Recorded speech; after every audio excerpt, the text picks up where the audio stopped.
Hi நண்பா, டிசிஎஸ்லேருந்து சூப்பரான job வந்திருக்கு. டிசிஎஸ்னால் என்ன கம்பெனின்னு சில பேருக்கு கொஞ்சம் டவுட் இருக்கும்.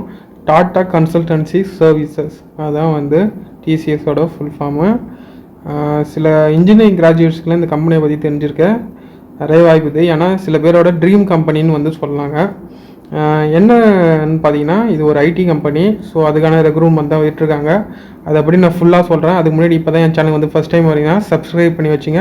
அப்போ தான் நான் போகிற எதுவுமே ஜாப் நோட்டிஃபிகேஷன்லாம் உங்களுக்கு ஹெல்ப்ஃபுல்லாக இருக்கும். ஓகேவா? ஃபஸ்ட்டு என்ன ஜாப்னு பார்ப்போம். Start your success with BPS. பிபிஎஸ்னு ஒரு கேட்டகரியில் ஜாப் ரெக்ரூட்மெண்ட் பண்ணுறாங்க. இதுக்கு தகுதியானவங்க யாருன்னு பார்த்தீங்கன்னா, கிராஜுவேட்ஸ் இன் ஆர்ட்ஸ் காமர்ஸ் அந்த கோர்ஸ் படித்தவங்க தான் இதுக்கு தகுதியானவங்க. என்ன பேட்ச் பார்த்தீங்கன்னா 2025 அந்த பேட்ச் தான் அப்ளை பண்ண முடியும். ஸோ ரெஜிஸ்ட்ரேஷன் எண்டு டேட் எப்போன்னு பார்த்தீங்கன்னா 11th September 2024 வெனஸ்டே ரெஜிஸ்ட்ரேஷன் முடியுது. Test date 11th October test date Friday. So அதுக்கு ரெஜிஸ்ட்ரேஷன் டேட் 11th September அதுக்குள்ளே நீங்கள் அப்ளை பண்ணிடணும். உங்களுக்கு டெஸ்ட்டு 11th October உங்களுக்கு டெஸ்ட் இருக்கும். ஓகேவா? ஸோ என்ன சொல்கிறாங்க, 2024 இயர் ஆஃப் பாசிங் கிராஜுவேட்ஸ் தான் எடுக்கிறாங்க. என்ன குரூப் படித்தவங்கன்னா ஆர்ட்ஸ் காமர்ஸ் குரூப் படித்தவங்க தான் இதுக்கு எலிஜிபிள்னு சொல்கிறாங்க. ஸோ அந்த கேட்டகரியில் தான் எடுக்கிறாங்க. Candidate who are interested apply for TCS PBS hiring to நீங்கள் இதுக்கு இன்ட்ரெஸ்டாக இருந்தீங்கன்னா நீங்கள் இதுக்கு அப்ளை பண்ணலாம் அப்படின்னு மாதிரி சொல்லியிருக்காங்க. ஸோ எப்படி அப்ளை பண்ணுறதுன்னு பார்த்தீங்கன்னா, டிசிஎஸ் நெக்ஸ்ட் ஸ்டெப் போர்ட்டல் இருக்குது. அதுக்குள்ளே போயிட்டு நீங்கள் ரெஜிஸ்டர் பண்ணிட்டு அப்ளை பண்ணோம். அண்ட் டு அப்டேட் என்ன அப்டேட் பண்ண சொல்கிறாங்கன்னா, உங்கள் ஆதார் கார்டில் டேட் ஆஃப் பர்த் இருக்கிற மாதிரி அப்டேட் பண்ண சொல்கிறாங்க. Please ensure to check the details are updated correctly any error before submit பண்ணுறதுக்கு முன்னாடி எந்த எரரும் இல்லாமல் செக் பண்ணிக்க சொல்கிறாங்க. Incorrect details submitted may lead to disqualify பண்ணுவாங்க. ஒரு தப்பான இன்ஃபர்மேஷன் கொடுத்தீங்கன்னா டிஸ்குவாலிஃபை பண்ணப்படுவீங்க அப்படின்னு மாதிரி சொல்லிட்டாங்க. Registration apply for TCS PBS hiring process apply பண்ணுற மாரி இருக்கும். அப்ளை ஃபார் ட்ரைவில் போயிட்டு நீங்கள் உங்கள் டீட்டெயில்ஸ்லாம் அப்ளை பண்ணுற மாரி இருக்கும். ஓகேவா?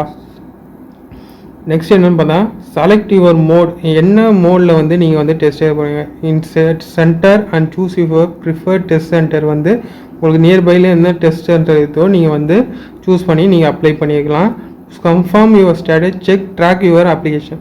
நீங்கள் சப்மிட் பண்ணிங்கன்னா உங்கள் அப்ளிகேஷனை நீங்கள் டெய்லி இந்த வெப்சைட்டில் நீங்கள் ட்ராக் பண்ணலாம், என்ன ப்ராசஸில் இருக்குது.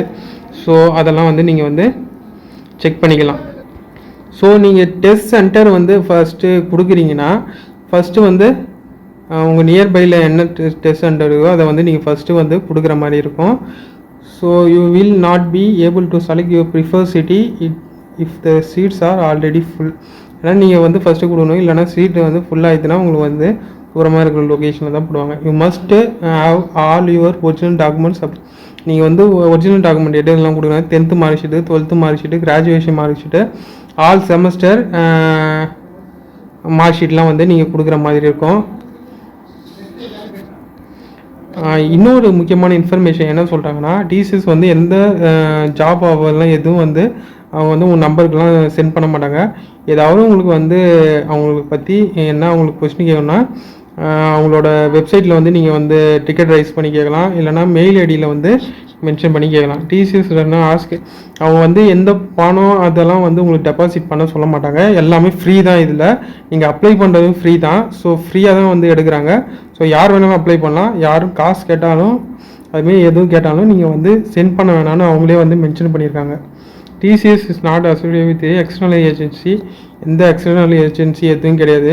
ஒன்லி டெஸ்ட் வைப்பாங்க, இன்டர்வியூ வைப்பாங்க, ஸ்ட்ரெயிட்டாக ஜாப் ஆஃபர் பண்ணுவாங்க. ஸோ ஹெல்ப்லைன் நம்பர் கொடுத்துருக்காங்க, வெப்சைட்டும் கொடுத்துருக்காங்க. உங்களுக்கு என்ன டவுட்னா நீங்கள் கேட்டுக்கலாம். நெக்ஸ்ட் என்னன்னு பார்த்தீங்கன்னா, டெஸ்ட் பேட்டர்ன் எப்படின்னு பார்த்தா, இந்த டெஸ்ட் பேட்டர்ன் 50 minutes டூரேஷனில் நடக்கும். அதில் நியூமரிக்கல் எபிலிட்டி டெஸ்ட் இருக்கும், reasoning ability test, quantitative aptitude இருக்கும். ஸோ ஓகேவா? Next eligibility criteria full time கிராஜுவேட்டாக நீங்கள் படிச்சிருக்கணும். BCom, BA, BAF, BBIA, BBA அந்த கோர்ஸ்லாம் நீங்கள் படிச்சிருக்கணும். 2025 பாஸ் அவுட்டாக இருக்கும். உங்களுக்கு எந்த பேக்லாகும் இருக்கலாம். ஒரே ஒரு ஆக்டிவ் பேக்லாக் வந்து இருந்தாலே போதுமானது. பிரேக் இன் எஜுகேஷன், நீங்கள் வந்து எந்த கேப் இருக்கக்கூடாது நீங்கள் வந்து பண்ண கோர்ஸில். ஸோ ஃபுல் டைமாக நீங்கள் படிச்சிருக்கணும். கோர்ஸ் டைப் வந்து ஃபுல் டைமாக நீங்கள் வந்து படிச்சிருக்கோம். ஒர்க் எக்ஸ்பீரியன்ஸ் வந்து இருக்கக்கூடாது. ஏன்னா ட்ரைனிங் இன்டர்ன்ஷிப் என்ன இருந்தாலும் ஓகே அப்படின்னு மாதிரி சொல்லிட்டாங்க. 24/7 ஜாப் தான் இது. ஸோ மினிமம் ஏஜ் வந்து 18, மேக்ஸிமம் ஏஜ் வந்து 20. அந்த ரேஞ்சில் தான் நீங்கள் வந்து இருக்கணும். ஓகேவா? இதுதான் வந்து முக்கியமான டீட்டெயில்ஸ் கைஸ். இந்த இன்ஃபர்மேஷன் உங்களுக்கு யூஸ்ஃபுல்லாக இருந்துருக்கும்னு நினைக்கிறேன். இதோட லிங்க் நான் டிஸ்கிரிப்ஷன் கொடுக்குறேன். யாரெல்லாம் இன்ட்ரெஸ்ட் அப்ளை பண்ணுங்கள். எந்த டவுட்டாக இருந்தாலும் கமெண்ட்டில் வந்து கேளுங்க. சப்ஸ்கிரைப் பண்ணி வச்சுங்க. அப்போ தான் இதுமாரி வந்து மோர் இன்ஃபர்மேஷன்லாம் உங்களுக்கு நோட்டிஃபிகேஷனில் வரும். பை நண்பா.